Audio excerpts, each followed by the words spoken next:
I have never gotten into wine. I'm a beer man. What I like about beer is you basically just drink it, and then you order another one. You don't sniff at it. You don't hold it up to the light and slosh it around. And above all, you don't drone on and on about it the way people do with wine. Your beer drinker tends to be a straightforward, friendly, down-to-earth person who enjoys discussing the importance of relief pitching. Whereas your serious wine fancier tends to be an insufferable snot.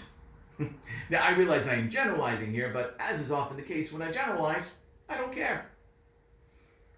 There were several hundred wine-oriented people at the sommelier event, and many of whom were actual French persons who spoke with comical accents. This epitomizes the role of the sommelier throughout history. What also made it entertaining is that all of us in the audience got to drink just gallons of wine. Well, at least I did. You see, my policy with wine is very similar to my policy with beer, which is to simply drink it and then look around for more.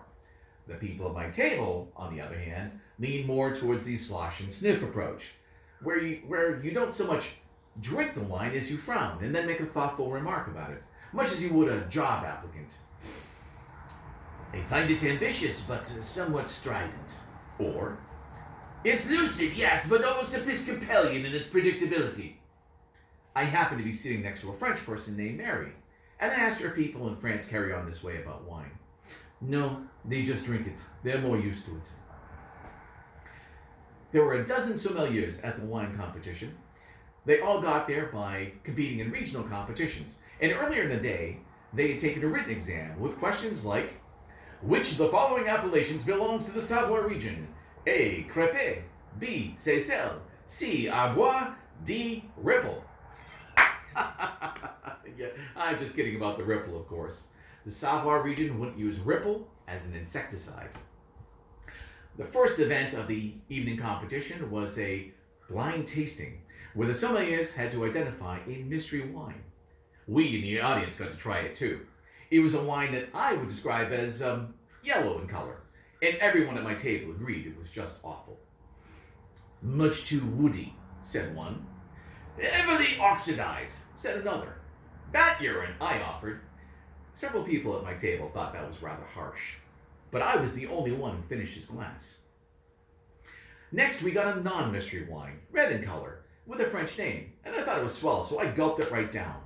But one of the writers at my table got upset because we got a 1979, and the program said we were supposed to get a 1978. If you can imagine. So we got some 1978, and it was swell too. They're both credible, but there's a serious difference in character. Yeah, I was the only one who laughed out loud, although I think Mary sort of wanted to. I found it fabulously entertaining, and at least two people at my table asked how I came to be invited.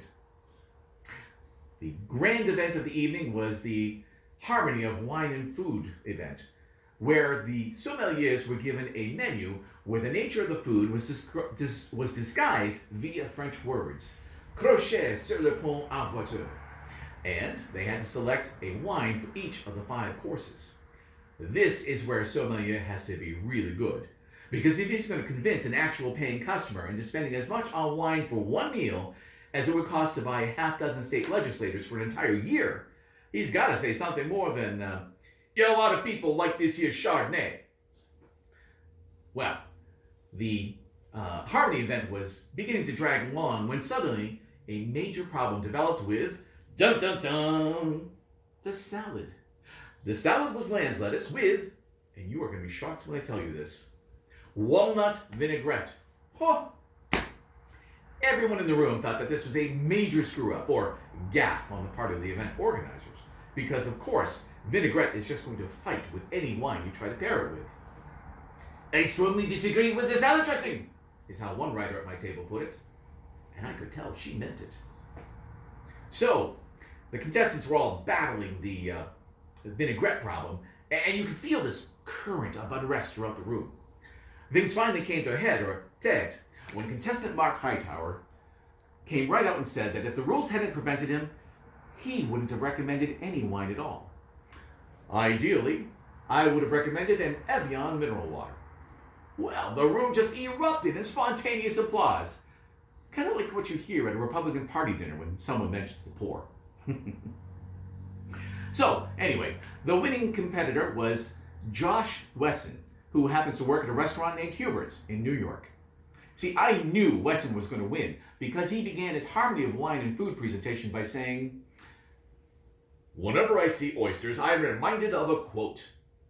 No one's ever going to try to buy a moderately priced wine from a guy who's reminded of a quote by oysters."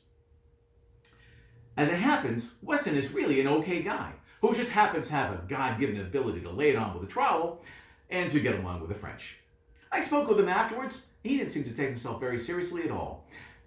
Now, I realize that many of you think I make things up, so I want to tell you right now that this is the actual complete transcript of my interview with him. Me. So, what do you think? Wesson. I felt good. My arm felt good. My curveball was popping. I felt I could really help the ball team. Me. What about the vinaigrette? Wesson. The vinaigrette was definitely the turning point. You can look at vinaigrette from a lot of different angles. It's like electricity. I swear to God, that's what he said.